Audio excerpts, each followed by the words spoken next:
বেদের সমস্ত জ্ঞানই অভ্রান্ত এবং হিন্দুরা বেদকে পূর্ণ ও অভ্রান্ত বলে গ্রহণ করে থাকে। যেমন স্মৃতি অর্থাৎ বৈদিক অনুশাসন অনুযায়ী পশুর মল অপবিত্র এবং তা স্পর্শ করলে স্নান করে পবিত্র হতে হয়। আবার বৈদিক শাস্ত্রেই বলা হয়েছে যে গোময় পশুর মল হলেও পবিত্র, এমনকি কোন অপবিত্র স্থানে গোময় লেপন করলে তা পবিত্র হয়ে যায়। আপাতদৃষ্টিতে এটিকে পরস্পর বিরোধী উক্তি বলে মনে হতে পারে, কিন্তু বৈদিক অনুশাসন বলেই এটি গ্রহণ করা হয়েছে। আর বাস্তবিকই এটি গ্রহণ করে কোন ভুল হয়নি।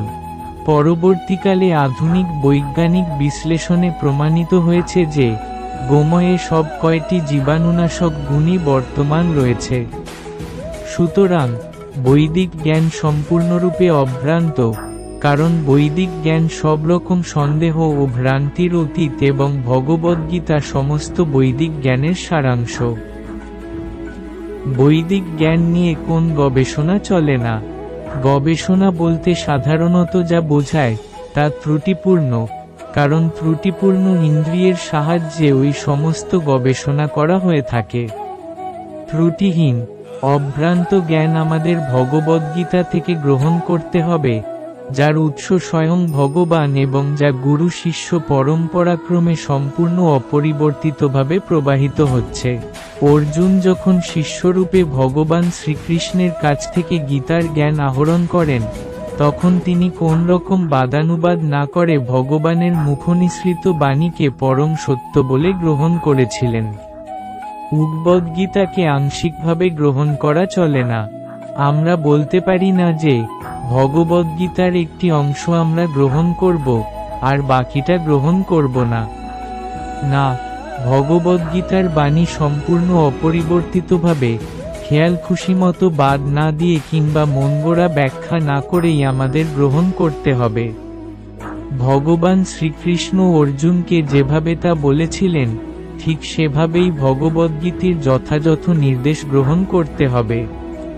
আমাদের সব সময় মনে রাখতে হবে, গীতা বৈদিক জ্ঞানের পূর্ণ প্রকাশ। বৈদিক জ্ঞানের প্রবর্তক স্বয়ং ভগবান, তাই বেদের জ্ঞান দিব্য জ্ঞান। অপ্রাকৃত উৎস থেকে বৈদিক জ্ঞান গ্রহণ করতে হয় এবং এর প্রথম বাণী নিঃসৃত হয়েছিল স্বয়ং ভগবানের শ্রীমুখ থেকে। ভগবানের মুখনিসৃত বাণীকে বলা হয় অপৌরুষেয়, অর্থাৎ ভগবানের কথা সাধারণ মানুষের কথার থেকে সম্পূর্ণ আলাদা। কারণ সাধারণ মানুষ চারটি ত্রুটির দ্বারা কলুষিত: 1. ভ্রম, 2. প্রমাদ, 3. বিপ্রলিপ্সা, 4. করণাপাটব। ভ্রম সাধারণ মানুষ অবধারিতভাবে ভুল করে, প্রমাদ সে মায়ার দ্বারা আচ্ছন্ন, বিপ্রলিপ্সা সে অন্যকে প্রতারণা করতে চেষ্টা করে এবং করণাপাট বসে তার ত্রুটিপূর্ণ ইন্দ্রিয়ের দ্বারা সীমিত। এই সমস্ত ত্রুটি থাকার ফলে মানুষ সর্বপরিব্যাপ্ত পরম জ্ঞান প্রদান করতে অক্ষম।